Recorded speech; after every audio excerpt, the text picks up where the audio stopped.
These golden shares, what exactly do they allow the Chinese government to do? You know, that's not entirely clear right now. There is some speculation, and we can sort of intelligently guess on that. You know, these are tiny stakes. These are 1% stakes. But when it's the government of China that holds that 1%, you know, that's a 1% that matters. Yeah. And so despite all the talk about the tech crackdown, it does sort of indicate that Beijing intends to maintain some level of influence there. What might that look like? It might look like a board member, so literally somebody from Beijing, you know, literally in the room, literally at the table. And it might also indicate that they intend to have some level of control over content. So Beijing certainly keeping its hand in the pot. And, you know, control over content, you know, this isn't the first time this has happened, this whole issue of golden shares, because if I'm not mistaken, correct me if I'm wrong, same thing happened with Weibo and also with ByteDance, right? Yes, that's right. It's not without precedent. And that might partly explain why markets didn't really freak out about this. It's noteworthy that the U.S. traded shares, you know, may be marginally lower, really not that significant of a drop, and the Hong Kong traded shares are actually a little bit higher on this news. So investors, both within China and without, seem to be taking it relatively in stride.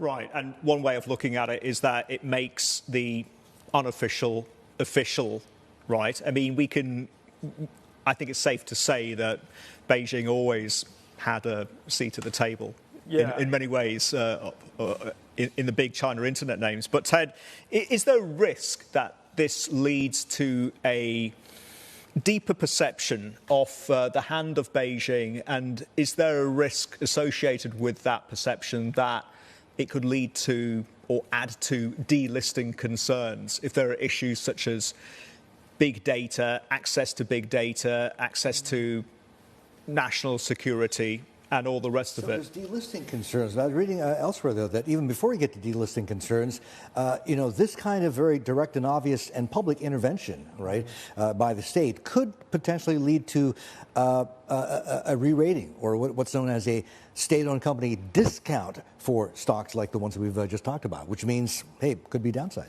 Right. Yeah, you know, it's sort of an overt, explicit acknowledgement that, you know, like you said, we've got a seat at the table. And that's going to raise concerns, particularly in the United States, particularly those ADRs. Though, like I said, that hasn't been reflected in the share movement. You know, there's a one way of thinking about this. You have regulators who are capricious, and there is no, you know, you can't appeal. There's no appeal process.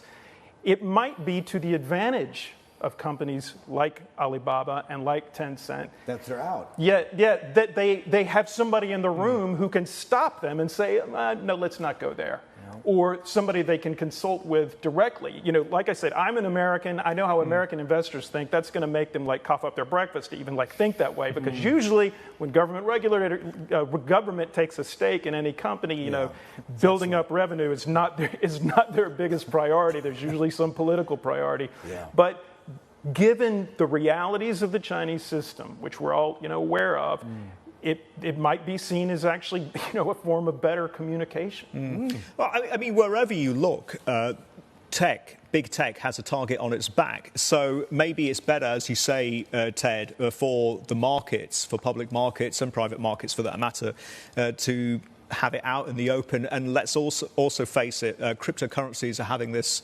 discussion at the moment about the regulatory framework and it making crypto more investable as a result. Let's leave that one for now. What's trending on .com? Yeah. You know what? The stuff that's trending on .com today, it reminds me of the stuff that we've been talking about over the last few weeks. So obviously the number one story is the U.S. markets, the Dow down 400 points. That's because of Goldman Sachs largely dropped a big 6%. That's a lot for Goldman Sachs. They missed on their investment banking part of their business missed. Separately, Apple announced a new MacBook Pro, and here's the interesting part about that. It's got these M2 chips, which are not Intel chips. These are designed in-house by Apple, and guess who makes them? It's TSMC. So, you know, the chip story just stays interesting. You know, it just gets more and more interesting. Also, from a geopolitical perspective, Henry Kissinger spoke via video link at Davos yesterday, trying to suggest a fix for the war there. And one of the things he said is, first of all, this is the headline, he thinks Ukraine should be in NATO, should be allowed to join NATO.